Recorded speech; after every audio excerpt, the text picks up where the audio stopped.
ಎಲ್ಲರಿಗೂ ನಮಸ್ಕಾರ. Learn with Chetan YouTube ಚಾನಲ್ಗೆ ನಿಮ್ಮೆಲ್ಲರಿಗೂ ಆಧಾರದ ಸುಸ್ವಾಗತ.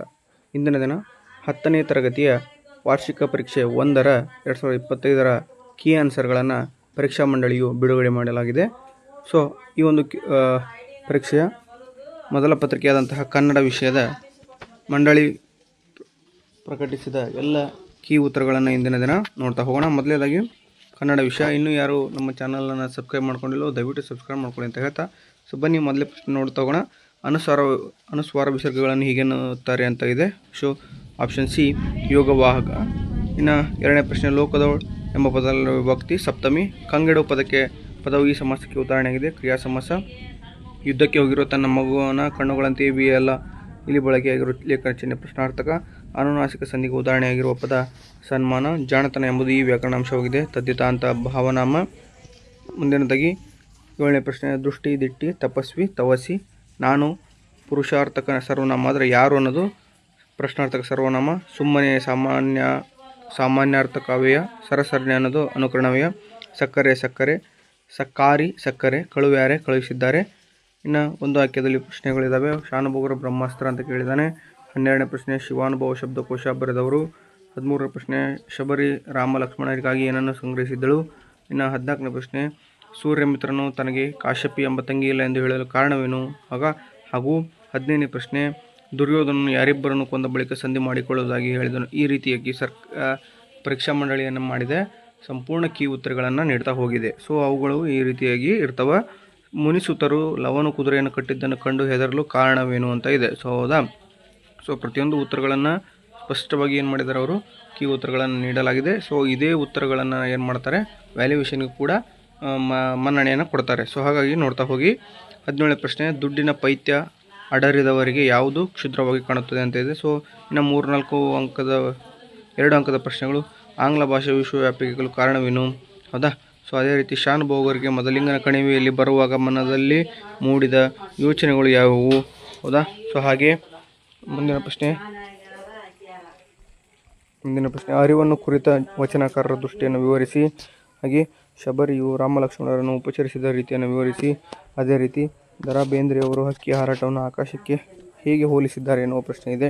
ಹೌದಾ. ಸೊ ಎಲ್ಲ ಪ್ರಶ್ನೆಗಳು ಅವಿವರವಾಗಿ ಉತ್ತರವನ್ನು ನೀಡಲಾಗಿದೆ. ಓಕೆನಾ. ಸೊ ಅದೇ ರೀತಿ 23ನೇ ಪ್ರಶ್ನೆ ನೋಡ್ರಿ. ಈ ನೆಲದೊಡನೆ ತಾನು ಸಹಬಾಳ್ವೆ ಮಾಡುವುದಿಲ್ಲವೆಂದು ದುರ್ಯೋಧನನು ಹೇಳಲು ಕಾರಣವೇನು ಅಂತ ಪ್ರಶ್ನೆ ಇದೆ. ಸೊ ಅದಕ್ಕೆ ಉತ್ತರವನ್ನು ನೀಟಾಗಿ ಕೊಟ್ಟಿದ್ದಾರೆ. ಸೊ ಅದೇ ರೀತಿ 24ನೇ ಪ್ರಶ್ನೆ ಕವಯಿತ್ರಿ ಡಾಕ್ಟರ್ ವಿಜಯಶ್ರೀ ಸಬರದ ಅವರು ಒಡೆಯನ ಮನೆ ಅಂಗಳದ ಪ್ರಕೃತಿ ಸಂಭ್ರಮವನ್ನು ಹೀಗೆ ವರ್ಣಿಸಿದ್ದಾರೆ ಅನ್ನೋ ಪ್ರಶ್ನೆ. ಹೌದಾ. ಹಾಗೆ ವಿವೇಕಾನಂದರು ದೇಶದ ಪ್ರಗತಿಗೆ ಹೇಗೆ ಸ್ಥಿರವಾಗುವುದು ಎಂದು ವಿವರಿಸಿದ್ದಾರೆ. ನೋಡಿರಿ ಎಷ್ಟು ಚೆನ್ನಾಗಿ ಉತ್ತರಗಳನ್ನು ಎಷ್ಟು ಬೇಕೋ ಅಷ್ಟೇ ನೀಟಾಗಿ ಕೊಟ್ಟಿದ್ದಾರೆ. ಸೊ ನೀವು ಇದೇ ರೀತಿ ಬರೆದಿದ್ದರೆ 125ಕ್ಕೆ 125 ಅಂಕಗಳು ಖಚಿತವಾಗಿ ಬರ್ತವೆ. ಓಕೆನಾ. ಸೊ ಅಲ್ಲೇ ಏನಾದರೂ ಸ್ವಲ್ಪ ತಪ್ಪುಗಳಾಗಿದ್ದರೆ ಅದನ್ನು ಸರಿಪಡಿಸ್ಕೊಳ್ಳಿ. ಹೌದಾ. ಮುಂದೆ ಫಸ್ಟ್ ಇಯರ್ ಆಗಿರ್ಬೋದು, ಸೆಕೆಂಡ್ ಇಯರಲ್ಲಿ ಆಗಿರ್ಬೋದು, ನೀವು ಅದನ್ನು ಏನು ಮಾಡಿರಿ ಯಾವ ರೀತಿಯಾಗಿ ಪರೀಕ್ಷೆ ಬರೀಬೇಕು ಅನ್ನೋದನ್ನು ರೂಢಿ ಮಾಡ್ಕೊಳ್ಳಿ. ಓಕೆನಾ. ಇನ್ನು ಮುಂದಿನ ಪ್ರಶ್ನೆ ನೋಡ್ತಗೋಣ. 26ನೇ ಪ್ರಶ್ನೆ ಭಗವಂತನಲ್ಲಿ ಶರಣಾಗುವ ಭಾವ ಅಕ್ಕ ಮಹಾದೇವಿ ವಚನದಲ್ಲಿ ಹೇಗೆ ವ್ಯಕ್ತಗೊಂಡಿದೆ ಅಂತ ಕೇಳಿದಾನೆ. ಸೊ ಹೌದಾ. ನೀಟಾಗಿ ಉತ್ತರಗಳನ್ನು ಬರಿತಾ ಹೋಗಬೇಕಾಗ್ತದೆ ನೀವೆಲ್ಲರೂ. ಇನ್ನು ಪೈಗಳು ಪ್ರಾಸ ತೊರೆದು ಬರೆಯಲು ನಿಶ್ಚಯಿಸಿದ ಸಂದರ್ಭವನ್ನು ವಿವರಿಸಿ. ಹೌದಾ. ಹಾಗೆ ಕವಿ ಕೃತಿ ಪರಿಚಯ ಕೇಳಿದಾನೆ. ಸೊ ಜನ್ಮಸ್ಥಳ ಕಾವ್ಯ ರೂಪದಲ್ಲಿ ಬರಿಬೇಕಾಗ್ತದೆ ನೀವು. ಸೊ ಎಂ ಮರಿಯಪ್ಪ ಭಟ್ಟರದ್ದು ಮೊದಲು ಕೇಳಿರ್ತಾನೆ. ಸೊ ಅದು ಆನ್ಸರ್ ಬರೆದಿದ್ದೀರಿ ಅಂತ ಭಾವಿಸ್ತೇನೆ. ಹಾಗೆ ಕುಮಾರವ್ಯಾಸರು ಅತ್ಯಂತ ಜನಪ್ರಿಯ ಕವಿಯಾಗಿರ್ತಾರೆ ಇವರು. ಸೊ ಅವ್ರದ್ದು ಬರೆದಿರ್ತೀರಿ. ಇನ್ನು ಪ್ರಸ್ತಾರ ಹಾಕಿ ಗಣ ವಿಭಾಗಿಸಿ ಛಂದಸ್ಸನ್ನು ಹೆಸರಿಸೋದು. ಇದು ಅಕ್ಷರಗಣ ಆಧಾರಿತ ಚಂಪಕ ಮಾಲಾವೃತ್ತ ಆಗಿರ್ತದೆ. ನಜಭಜ ಜಂಜರ್ ಬಗೆಗೊಳ್ಳುತ್ತೀರಿ ಚಂಪಕ ಮಾಲಾವೃತ್ತ ಎನ್ನುವುದು ನಮಗೆ ಎಲ್ಲರಿಗೂ ತಿಳಿದಂತಹ ವಿಷಯವಾಗಿರ್ತಕ್ಕಂಥ. ಇನ್ನು ಅಲಂಕಾರವನ್ನು ಹೆಸರಿಸಿ. ಮಾರಿ ಗೌತುಣವಾಯಿತು ನಾಳಿನ ಭಾರತ. ಇದು ರೂಪಕ ಅಲಂಕಾರ. ಇಲ್ಲಿ ಅಂತೆ ಅಂತ ಯಾವುದೇ ರೀತಿ ಪದ ಬಂದಿಲ್ಲ. ಸೊ ಹಾಗಾಗಿ ಮಾರಿ ಗೌತುಣವಾಯಿತು ನಾಳಿನ ಭಾರತ ಅಂದರೆ ರೂಪಕ ಅಲಂಕಾರ ಆಗಿರ್ತದೆ ಇದು. ಸೊ ಇನ್ನು ಗಾದೆಯನ್ನು ವಿಸ್ತರಿಸೋದು. ಅದು ಆಳಾಗಬಲ್ಲವನು ಅರಸನಾಗಬಲ್ಲ ಮತ್ತು ಒಗ್ಗಟ್ಟಿನಲ್ಲಿ ಬಲವಿದೆ. ಇವೆರಡು ಗಾದೆಗಳನ್ನು ನೋಡ್ತಾ ಹೋಗಬೇಕು. ಇನ್ನು ಸಂದರ್ಭದೊಡನೆ ಸ್ವಾರಸ್ಯವನ್ನು ಬರೆಯುವುದು. ಶಿಕ್ಷಣಕ್ಕಾಗಿ ಶಿಕ್ಷಣವಿರಬೇಕು ಅನ್ನೋ ಪದ. ಹಾಗೆ ಪ್ರವಾಸವು ಶಿಕ್ಷಣದ ಒಂದು ಭಾಗವಾಗಿದೆ ಅನ್ನೋದು. ಇನ್ನು 35ನೇ ಪ್ರಶ್ನೆ ನೋಡ್ತಾ ಹೋಗೋಣ. ಸೊ 35ನೇ ಪ್ರಶ್ನೆ ವಿದ್ಯಾರ್ಥಿಗಳಾಗಿ ಯೋಧಂ ಕಲ್ವೆ ಮೆಂಬರ್ತಿಯೋಳ್ ಬಂದಿರಪ್ಪೊಡೆ ಅಂತ ಇದೆ. ಸೊ ಇದನ್ನು ನೋಡಬೇಕಾಗ್ತದೆ. ಇನ್ನು 36ನೇ ಪ್ರಶ್ನೆ ನೋಡೋಣ.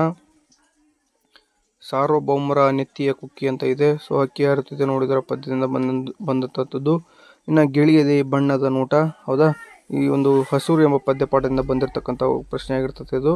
ಇನ್ನು ಮುಂದಿನದಾಗಿ ಊರು 7 ಕೌಸಲ್ಯ ಪಡೆದ ಕೋರಂ ರಾಮನೋರ್ವನೇ ವೀರ ಎಂಬ ಉಕ್ತಿಯು ಜೈಮಿನಿ ಭಾರತ ಕಾವ್ಯದಿಂದ ಆಯ್ದ ವೀರಲವ ಎಂಬ ಪದ್ಯದಿಂದ ಬಂದಿದೆ. ಇನ್ನು ಅದೇ ರೀತಿ ಇಲ್ಲಿ ನಿಮಗೆ ಈ ಸಲ ಕನ್ನಡದಲ್ಲಿ ಕಷ್ಟವಾಗಿದ್ದೇನಪ್ಪ ಅಂದರೆ ಪದ್ಯ ಪೂರ್ಣಗೊಳಿಸಿ ಎಂಬ ಕಾನ್ಸೆಪ್ಟ್. ಇದು 4 ಅಂಕ ಇರ್ತದೆ. ಆದರೆ 2 ಪದ್ಯಗಳನ್ನು ಹಳಗನ್ನಡ ಕೊಟ್ಟಿದ್ದು ಸಾಕಷ್ಟು ವಿದ್ಯಾರ್ಥಿಗಳಿಗೆ ಏನಾಗಿದೆ, ತೊಂದರೆಯನ್ನು ಉಂಟು ಮಾಡಿದೆ. ಹೆಚ್ಚು ಅಂಕಗಳು ಕೂಡ ಇಲ್ಲಿ ಕಳ್ಕೊಂಡಿರತಕ್ಕಂಥ ಸಂದರ್ಭ ಮಕ್ಕಳಲ್ಲಿ ಮೂಡಿದೆ. ಹಾಗೆಯೇ ಮುಂದಿನದಾಗಿ ಪದ್ಯ ಭಾಗವನ್ನು ಅರ್ಥ ಮಾಡಿಕೊಂಡು ಮೌಲ್ಯವನ್ನು ಆಧರಿಸಿ ಸಾರಾಂಶ ಬರೋದು. ಒಂದು ಪದ್ಯವನ್ನು ಕೊಟ್ಟಿದ್ದಾನೆ. ಸೊ ಇದು ಹಳಗನ್ನಡದಲ್ಲಿಲ್ಲ, ಇದು ಹೊಸಗನ್ನಡದಲ್ಲಿದೆ. ಇದನ್ನು ಏನು ಮಾಡ್ಬೇಕು ನಾವು ವಿವರಣೆಯನ್ನು ಮಾಡ್ತಕ್ಕಂಥ ಕೆಲಸವನ್ನು ಮಾಡಬೇಕಾಗಿರ್ತದೆ. ಓಕೆನಾ. ಅದೇ ರೀತಿ ಮುಂದಿನ ಪ್ರಶ್ನೆಯನ್ನು ನೋಡ್ತಾ ಹೋಗೋಣ. 41ನೇ ಪ್ರಶ್ನೆ. ರಾಹಿಲನು ಮುದುಕಿಯ ಕುಟುಂಬಕ್ಕೂ ಮುದುಕಿಯು ರಾಹಿಲನಿಗೂ ಮಾಡಿದ ಸಹಾಯವನ್ನು ಸಂಕ್ಷಿಪ್ತವಾಗಿ ವಿವರಿಸಿ ಅಂತ ಇದೆ. ಸೊ ರಾಹಿಲ್ ಏನೇನು ಮಾಡಿದ ಮುದುಕಿಗೆ ಹಾಗೂ ಅಥವಾ ಪ್ರಶ್ನೆಯನ್ನು ಕೊಟ್ಟಿದ್ದಾನೆ. ಮುದುಕಿಯು ರಾಹಿಲನನ್ನು ಸೈನಿಕರಿಂದ ರಕ್ಷಿಸಿದ ಬಳಿಕ ಯುದ್ಧದಿಂದ ತಾನು ಅನುಭವಿಸಿದ ಸಂಕಟವನ್ನು ಹೀಗೆ ವಿವರಿಸಿದಳು ಎನ್ನುವ ಕಾನ್ಸೆಪ್ಟಿಗೆ ಅನುಗುಣವಾಗಿ ನೀವೇನು ಮಾಡಬೇಕಾಗ್ತದೆ, ಸಂಪೂರ್ಣ ಉತ್ತರವನ್ನು ಬರಿತಾ ಹೋಗಬೇಕಾಗ್ತದೆ. ಓಕೆನಾ. ಇಲ್ಲಿ ಅಥವಾ ಪ್ರಶ್ನೆಗಳು ಇರ್ತವೆ, ಯಾವುದಾದ್ರೂ 2ರಲ್ಲಿ ಒಂದನ್ನು ಬರೆದ್ರೂ ಕೂಡ ಏನಾಗ್ತದೆ ಆನ್ಸರ್ಗಳು ಚೆಕ್ ಮಾಡ್ತಾರೆ. ಓಕೆನಾ. ಇನ್ನು ಮುಂದಿನ ಪ್ರಶ್ನೆ ನೋಡ್ತಾ ಹೋಗೋಣ. 42ನೇ ಪ್ರಶ್ನೆ. ನಾವು ಯಾವ ಸಂಕಲ್ಪ ಕೈಗೊಳ್ಳಬೇಕೆಂಬುದು ಕವಿ ಶಿವರುದ್ರಪ್ಪನವರ ಆಶಯವಾಗಿದೆ, ವಿವರಿಸಿ ಅಂತ ಇದೆ. ಸೊ ಸಂಕಲ್ಪ ಪಾಠದ ಪದ್ಯದ್ದು. ಸೊ GS ಶಿವರುದ್ರಪ್ಪನವರು ಬರೆದಿರ್ತಕ್ಕಂಥ ಕಾನ್ಸೆಪ್ಟು. ಓಕೆ.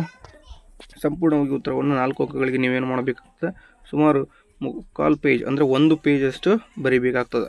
ಓಕೆ. ಪ್ಯಾರಾಗ್ರಾಫ್ ಮಾಡಿ ನೀಟಾಗಿ ಬರೆದ್ರೆ ನಿಮಗೆ 4 ಅಂಕಗಳು ಖಚಿತವಾಗಿ ಸಿಗ್ತಾವೆ. ಓಕೆ. ಸೊ ಅದೇ ರೀತಿ ಮುಂದಿನ ಪ್ರಶ್ನೆಯನ್ನು ನೋಡ್ತಾ ಹೋಗೋಣ. ಇಲ್ಲಿ ಗದ್ಯ ಭಾಗವನ್ನು ಕೊಟ್ಟಿದ್ದಾನೆ. ಆ ಗದ್ಯ ಭಾಗದಲ್ಲಿ ನೀವು ಓದ್ಕೊಂಡು 2 ಪ್ರಶ್ನೆಗಳನ್ನು ನೀಡಿರ್ತಾನೆ. ಆ 2 ಪ್ರಶ್ನೆಗಳಿಗೆ ಅನುಗುಣವಾಗಿ ನೀವೇನು ಮಾಡಬೇಕಾಗ್ತದೆ, ಉತ್ತರಗಳನ್ನು ಹುಡುಕಿ ಬರೀಬೇಕಾಗ್ತದೆ. ಅದರಲ್ಲಿ ಮೊದಲೇ ಪ್ರಶ್ನೆ 19ನೇ ಶತಮಾನದಲ್ಲಿ ಕನ್ನಡದ ಸ್ಥಿತಿ ಹೇಗಿತ್ತು ಅನ್ನೋದು. ಇನ್ನು ಅದರಲ್ಲಿ ಬ ಪ್ರಶ್ನೆ. ಕನ್ನಡದ ಹುಲಿ ಎನಿಸಿದ ಚನ್ನಬಸಪ್ಪನವರು ಡೆಪ್ಯೂಟಿ ಎಜುಕೇಷನಲ್ ಇನ್ಸ್ಪೆಕ್ಟರ್ ಆಗಿ ಸಲ್ಲಿಸಿದ ಸೇವೆಯನ್ನು ಬರೆಯಿರಿ ಅಂತ. ಅಂದರೆ ಒಂದು ಪ್ಯಾರಾಗ್ರಾಫ್ ಕೊಟ್ಟಿರ್ತಾರೆ. ಆ ಪ್ಯಾರಾಗ್ರಾಫ್ನಲ್ಲಿ ಇರ್ತಕ್ಕಂಥ ಕೆಲವು ಕ್ವಶನ್ಗಳಿಗೆ ನೀವು ಆನ್ಸರನ್ನು ನೀಟಾಗಿ ಮಾಡಬೇಕು. ಓಕೆನಾ. ನಾವು ಮುಂದಿನ ಪ್ರಶ್ನೆ ನೋಡ್ತಾ ಹೋಗೋಣ.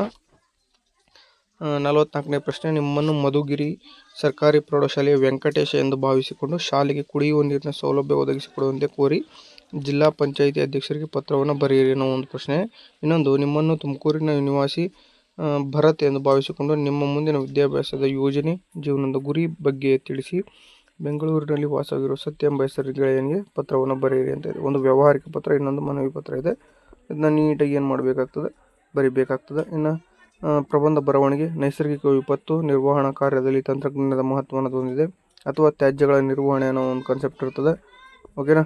ಸೊ ಇದು ಏನಾಗಿರ್ತದಪ್ಪ ಅಂದರೆ ಮಂಡಳಿ ಅಂದರೆ ಕರ್ನಾಟಕ ರಾಜ್ಯ ಪರೀಕ್ಷಾ ಮಂಡಳಿ ಏನು ಮಾಡಿದೆ ಬಿಟ್ಟಿರ್ತಕ್ಕಂತಹ ಕೀ ಉತ್ತರಗಳಾಗಿರ್ತವೆ. ಓಕೆನಾ. ಸೊ ಈ ಎಲ್ಲ ಕೀ ಉತ್ತರಗಳನ್ನು ನೀವೇನು ಮಾಡಿರಿ, ಸಂಪೂರ್ಣವಾಗಿ ಪ್ರಿಂಟೌಟ್ ತಗೊಳ್ಳಿ ಅಥವಾ ನೋಟ್ಸನ್ನು ಮಾಡ್ಕೊಳ್ಳೋದ್ರಿಂದ ನಿಮಗೆ ಮುಂದಿನ ನೀನು ವ್ಯಾಲ್ಯೂಯೇಷನ್ಗೆ ಹಾಕಿದಾಗ ಅಂದರೆ ರಿವ್ಯಾಲ್ಯೂಯೇಷನ್ ಹಾಕಿದಾಗ ಮಾರ್ಕ್ಸ್ಗಳು ಬರುವಂತಹ ಚಾನ್ಸಸ್ ಹೆಚ್ಚಿರ್ತದೆ. ಸೊ ನೀವು ಈ ವಿಡಿಯೋನ ನೋಡಿ ಈ ವಿಡಿಯೋ ನಿಮಗೆ ಲೈಕ್ ಆಗಿರ್ತದೆ ಅಂತ ಭಾವಿಸ್ತೇನೆ. ಸೊ ಇನ್ನೂ ಯಾರು ನಮ್ಮ ಚಾನಲನ್ನು ಸಬ್ಸ್ಕ್ರೈಬ್ ಮಾಡ್ಕೊಂಡಿಲ್ಲ ದಯವಿಟ್ಟು ಸಬ್ಸ್ಕ್ರೈಬ್ ಮಾಡ್ಕೊಳ್ಳಿ ಅಂತ ಹೇಳ್ತಾ ಥ್ಯಾಂಕ್ ಯು ಸೋ ಮಚ್.